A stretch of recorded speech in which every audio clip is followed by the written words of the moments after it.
Day to Durocher to Kiner, it's Double Play with Durocher and Day. With their guests Ralph Kiner and Nancy Chafee, here's another chapter of Double Play with Durocher and Day. Welcome to another visit with baseball's most exciting and controversial couple, Laraine Day and Leo Durocher, with their guests for today, Ralph Kiner and his lovely wife, Nancy Chafee. And now Leo is about to meet one of his guests, Nancy Chafee, who seems very impressed and says, "Oh, you're the man that they call the All-American Out." "Oh, great." Well, that's torrid. I'm sure Leo will have something to say about this. But first, this message. And now back to Double Play with Leo Durocher and Laraine Day and their guests, Ralph Kiner and Nancy Chafee. Hi there, everyone. This is Laraine Day. And baseball leads into some mighty hot sessions with some of the famous personalities we'd like you to meet on our program. Guests like Casey Stengel, Ralph Kiner and Nancy Chafee, Duke Snyder, Bob Lemon, and on and on. And I'm here to represent you fans because I'm a baseball fan myself. I eat baseball, I sleep baseball, I dream baseball, and I get a lecture about baseball every morning for breakfast, so I should be qualified. But right now, we want you to meet two wonderful people, Mr. and Mrs. Ralph Kiner. Tell me, Leo, have you ever played tennis? No, I never have, Nancy. Well, I'd like to show you how to hold the racket. You see, you put your hand this way. Oh, no, Leo. Isn't it tough enough being a baseball wife in the summer and a golf widow in the winter without my having to worry about tennis? I only wish I had this thing when I was playing baseball. Maybe I'd have hit more than 220. Look, Ralph, I've never seen a ball player hold the bat the way you do. And there's two grips I think you use. I'd like to see one of them. I have a golf club here, Ralph. Could I see the way you hold a golf club? What stance you want, my good stance or my 11-handed stance? Well, I'll take the good one, Ralph. Well, this is about the way I do it. Now, look, girls, look where he has the finger on that golf club. That is what is known as a golf grip. Now, let me see that bat here. I want to show you something. The world's champion. Now, show me something. And show me the way you hold the bat, Ralph. Well, I changed a little bit, Leo, because I don't overlap, of course. But I hold my hands about the same position. Well, why? Now, what I want to know is this. Why do you have your finger so high up on the bat? Well, it's comfortable in one respect to me. I like it that way. My hands feel right on the bat. And the other reason is I get more bat coverage with my hands. In other words, Ty Cobb used to split his hands like this to get more bat control. Well, I get the same amount of bat control by turning my hands this way. And it feels better. I wish some of my hitters had learned to use a bat like that. Well, come on, let me see your 220 grip. I want to ask you something. Was that 220? Does that mean your batting average, or is that your weight? You and your Leo wasn't such a tennis bad wife. hitter. Why, he hit 400 one year. Yeah, 200 left-handed and 200 right-handed. Hey, I didn't know you were a switch hitter. Come One on, of the let's best get out of hitters, here. Ralph. I mean, Who got you hitting that? I don't think that Ralph has told you that it's no bed of roses to be the wife of a baseball player. I don't know anything about it because this is my first season. Oh, I feel so sorry for you. You just wait till Ralph gets into a hitting slump or until he strikes out with men on base. Well, I've seen him strike out before. In fact, one game in Pittsburgh, I don't remember who the Pirates were playing, but he struck out 3 times. And then the 4th time he came up, I looked at this friend of mine and I said, "Gee, if you'd only hit a pop fly." Now, that shows how much I know nothing about baseball. You thought it would make him feel better. Well, anything but to swing and miss all the time. That's terrible. Of course, he hits a lot of home runs, too. Oh, sure, that makes up for it. I know I get a little nervous every time Ralph comes to the plate at the polo So do ground. I, but differently, I think. You're protecting your husband's team. Yes, and you're rooting for yours. Yes, that's so right. Well, you know, we had a slump of losing 11 games straight in a row. Well, I want to tell you that during that slump, I became acquainted with more wrestling holes because Leo would never go out. You know, never goes out when we lose. So we have to sit, and the only thing he'll watch on television is wrestling. I don't know why, all of a sudden, but, I can do all these things. Really? Oh, yeah. Imagine the nights that I'd sit home if we never went out when the Pirates lost. Well, that's wonderful. You don't have to worry about the whole team. It's different being a player's wife because you're only concerned with that particular player.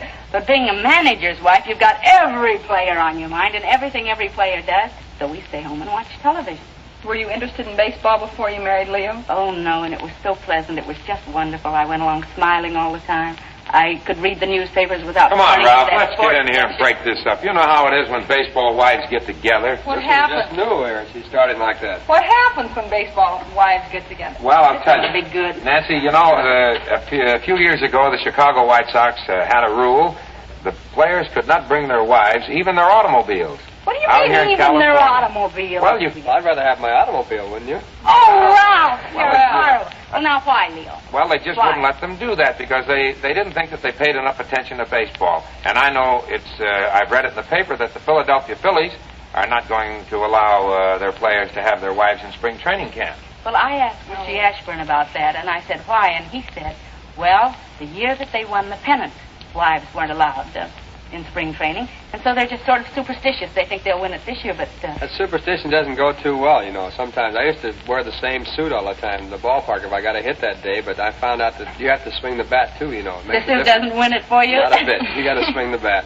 Well, you know, Rob, we were in Santo Domingo, and this was in 1947 when Leo was managing the Dodgers. That's right. And, will you tell him? Well, in 1947, we had a rule also. We were over there at Ciudad Trujillo, and Mr. Rickey, your present boss, Ralph, had made a rule that Out you... of the South now? Oh, you bow, really bow. And he made a rule that we couldn't have any of our wives over there in spring training camp. And Pete Reeser, formerly of your ball club, had his wife come over there. Naturally, he paid all her expenses, and she lived at another hotel. But still, it caused a big, what we call in baseball, a rhubarb. And there was a lot of dissension, and finally Mr. Rickey sent Pete Reeser and his wife back to Vero Beach. Ralph, it wasn't that they didn't like baseball wives. It was because there were only so many rooms allotted to the Brooklyn Dodgers for spring training. They still had to take care of their tourists, and they just didn't have room. Well, I think that the wives are good for a ball player in spring training camp. They're settled down. They have someone to be with in the evening. They have dinner with them. They go to the picture shows. And I think they're more settled, and they just don't have to worry about riding home every night. They have their wife with them, and I think they're much more contented, and they're happier. Well, what I hear about most of the trouble caused by baseball wives is in the stands. Now, I don't know about it because I don't happen to sit with baseball wives. This is for you, dear. First lesson. Well, for instance... yes. Well, for instance, any pitcher's wife is sitting next to any infielder's wife, and maybe the infielder makes an error, and it costs the pitcher the game. Well, I understand that in the heat of the moment that possibly the pitcher's wife would turn to the infielder's wife and say, well, if only your husband could learn to pick up the ball, my husband wouldn't lose this game, and there you're in trouble. Is that right? What do you think will happen Now, to what you, happens Nancy? to the ball players? I don't know. I think I'm going to sit home and listen to it on the radio. See, now, there we go. That's how wives get into trouble. I won't say a word. I never get nervous when he What do you goes mean you to won't finish. say a word? I mean, with the other baseball players. Let me ask you something, Ralph, if I may interrupt here about baseball. How does it feel to be a tennis husband? Say, this sounds like it's going to be mighty interesting. But before we get started on it, here's something else that's interesting. And now, what was that question again, Leo? How does it feel to be a tennis husband? You know, it's one of the worst feelings in the world. I get up in the morning and she isn't around. She's out in the tennis court practicing tennis. So I have to cook my own breakfast. Oh, you poor And you boy. know, by the time I want to get my golf clubs out and go out and play golf, I haven't got a car, and the golf clubs are in back of the car. So this goes on all day, and I have a tough time. Well, what is this I hear, Ralph, that you may be going on a few tours with your wife, Nancy, on some tournament tennis. Is that so? Well, I don't know, Leo. That's kind of a... Well, I should do it, actually. I beat her, you know. I can beat her all the time. Oh, this is Did you Hey, beat where you go? This is what happened. He said, I'll play How'd you make out, though? That's Be all I want. quiet. How'd you make out? It's only the Stop final it. score that counts. I know, but this is different. We played, and he said, I'm going to serve every game. So he served every game and beat me 6-3. So that's the same thing as if you had played a baseball game and the same team hit every half inning or whatever you call it. I never served the ball. Do you think that you would have beaten Ralph if you had a chance to serve? He has no chance. How can you say that, honey? Do you feel that tennis interferes at all in any way with baseball? Because I've heard this argument about golf and baseball. Well, they give you these arguments. Joe Cronin, who was probably one of the greatest shortstops that ever played baseball, took up tennis to learn how to hit. And he said that the movement from hitting a tennis ball was very similar to getting your hips and everything out of the way to hit a baseball. And he says that it actually helped his hitting. So I think that any sport that you do play, it has to help you in other sports. It teaches you coordination, gives you timing, and you'll use it later on in anything else you do. Yes, but what about golf? Now, I've heard you in these little off-the-record chats saying that you don't believe that ball players should play golf during the season. No, I say that ball players shouldn't play golf, dear, on the day that they're playing baseball. I say that if you have an off day and a fellow wants to go out and play golf, I think it's an altogether different game. The ball is standing still, and you have to hit it with the club. In baseball, the ball is moving. and it's an altogether different thing. But I think that the rhythm and the timing in golf and in baseball are practically the same. And I don't see where it hurts a ball player that goes out and plays a game of golf on an off day. The only thing that I don't want my players to do is to play golf like on a day when you're playing a night game. That, I think, tires them out, and I don't think it's good for them. But I do think that golf is all right, and I certainly haven't seen any ill effects as far as my club is concerned. I think that you're right when the fact that if you do play, it does wear you out before a ball game. I don't play. Well, last season I hadn't played a game from March till the season was over. I just completely quit during the season, and after the season's over, I take it up and play it all winter, and it keeps your coordination. And it gives you something to do. You're walking at least 6 or 7 miles a day. The way I play, it's about 9 miles. I wish some of the days, Ralph, I wish some of the days that you played in my club, I wish that you played golf that day. Before you came out to the before you park. come out to the ballpark, because many. Oh, yes, it is, He Ralph. wants you to have a good time. One thing about being a manager, you got to put up with all that stuff. I wouldn't want to be a manager at all. That's terrible. I don't want to be a manager's wife either. But why? What's wrong with being a baseball manager's wife? Look, in the first place, you get to second guessing. That's just the most wonderful. That's the worst part of it all. You shouldn't second But guess. I don't Well, want why to. not? The papers second guess him all the time. Yeah, but he's going to have the first guess, and that's it. I mean, that second guessing stuff is... But I'd die if they I got to get out of here. You can't get a word in with these girls. I mean, they're worse than umpires. Well, I see that our time's about up, folks, and don't forget to write now. So long.